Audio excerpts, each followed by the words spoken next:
Good morning, afternoon, and evening, everyone. Hope you're doing well. My name is Blake. I am the owner and operator of Schneiderhan Sounds, and today I want to be talking to you a little bit about live sound. This video is a continuation off of some that I have done before, with the overall theme being how to get close to, if not full-time employment as an audio engineer. As I've said before, being a full-time audio engineer is very possible. You just have to be willing to work for it and have to be really willing to work maybe multiple gigs at once. One of them is being live sound. Live sound is actually a very popular gig that a lot of audio engineers I know personally work. It's a great way to get some extra cash, especially when your studio isn't taking in a lot of clients. As I've said many times before, I work 3 jobs technically. I work radio, I work live sound, and I work at the studio here taking on freelance work. Now, when I went to school, I did a 2-year program. It primarily focused on studio recording and a little bit of post-production, and I learned the basic foundation of live sound, that being like, basic audio, proper gain staging, how monitoring works, that sort of thing, how to control feedback.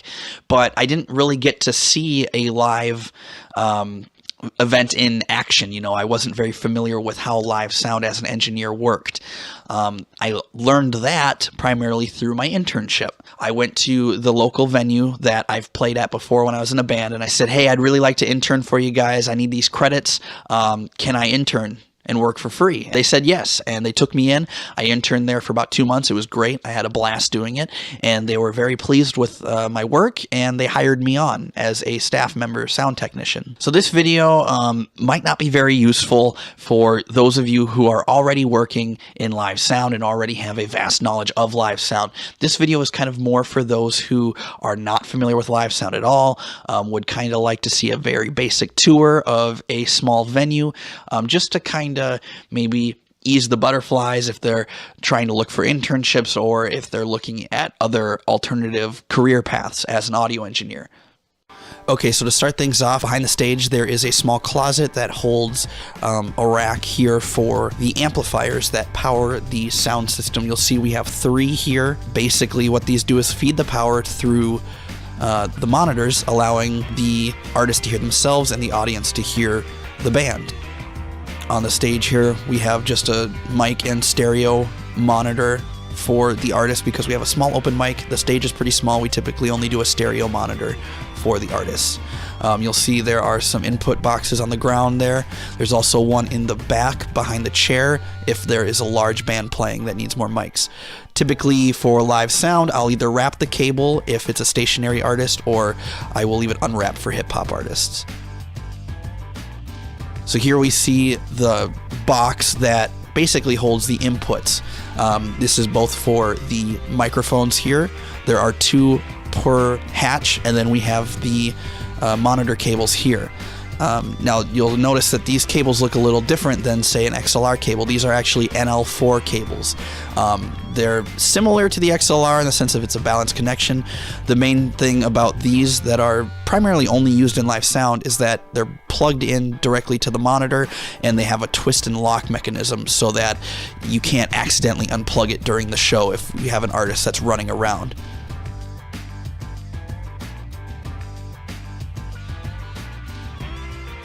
So like I said, it's a pretty small venue.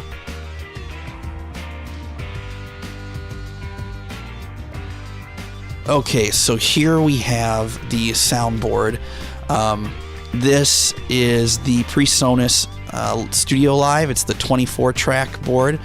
It's pretty good. I like it. Personally, I prefer analog boards for live sound myself, but it definitely does a good job for its application. So we have 24 channels. We have 4 submixes here if you want to send anything through the buses.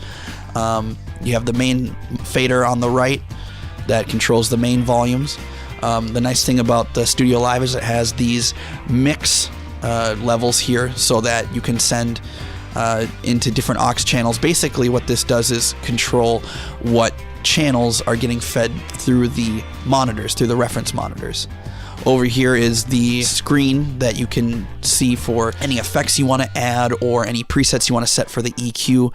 Right now I just pulled up the EQ section here, and then it also has a compressor, as you can see here, that works pretty well. I primarily use it for vocalists, as it's not really needed for a lot of other instances.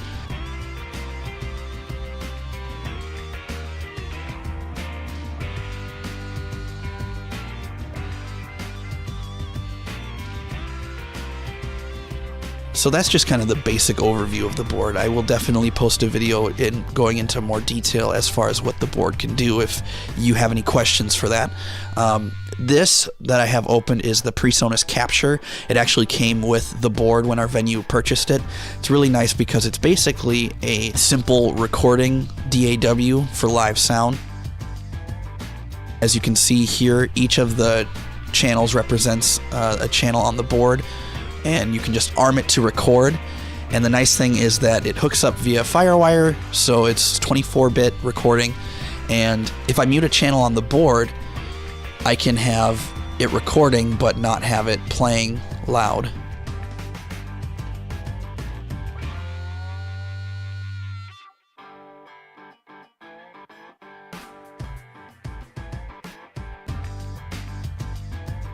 Okay, so this is the back of the board, just to kind of get a peek for anybody who hasn't seen a back of a console or who are just interested in seeing what kind of ins and outs. So it's set up pretty much just like any other digital board. You have ins and outs and then in the back here we have the Mac Pro that is set up underneath the desk. We have a Firewire cable going from the computer to the board, as well as an aux cable split into 2 XLRs. So that way, if there is an open mic night or bands playing, I can play music in between acts so there isn't any awkward noise. Now over here we have the DMX controller for the lights. Essentially, think of it as like a MIDI controller, and this controls the lights. So I just turned off the disco ball with the faders here. I can control the speed and the light intensity of the disco ball with the 2 faders that are down on the bottom right.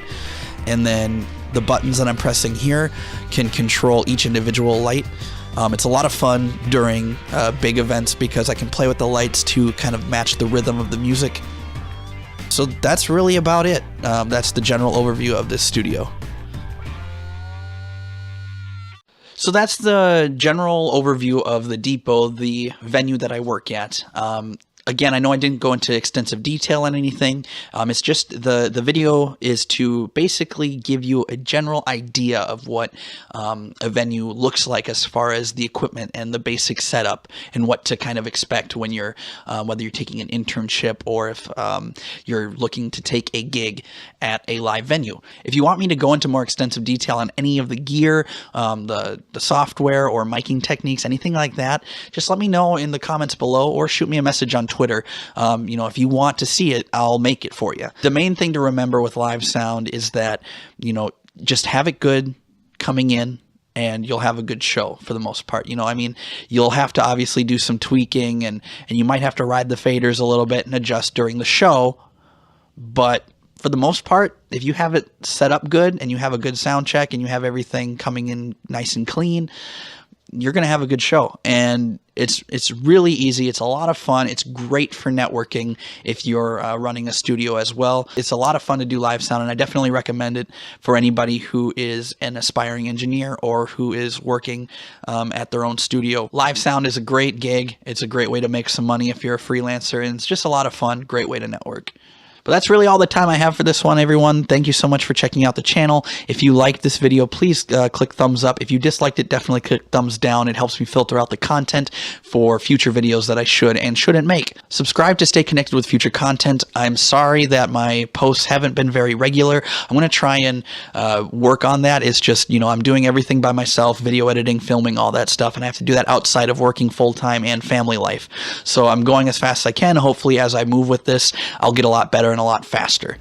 Thank you all so much for checking out the channel. Thank you for checking out this video. And until next time, y'all have a good one.